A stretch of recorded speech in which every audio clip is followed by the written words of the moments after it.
কুমিল্লা সদর উপজেলার বিএনপির সভাপতি রেজাউল করিমকে আটকের প্রতিবাদে নেতাকর্মীরা কুমিল্লা কোতোয়ালি থানা ঘেরাও করে মানববন্ধন ও বিক্ষোভ করছেন।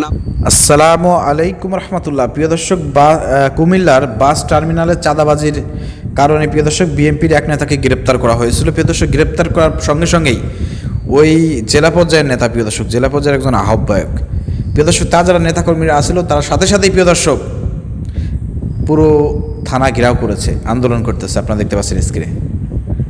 এই হচ্ছে অবস্থা।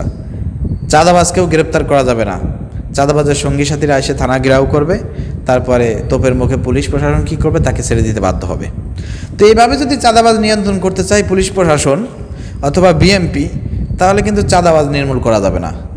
আর আমার মনে হয় যে বিএমপির যে বেলেম কেলেম, চাঁদাবাজির যে বেলেম কেলেম, এগুলো যদি তারা নিয়ন্ত্রণ করতে ব্যর্থ হয় তাহলে কিন্তু বিএমপি ক্ষতির মুখে পড়বে।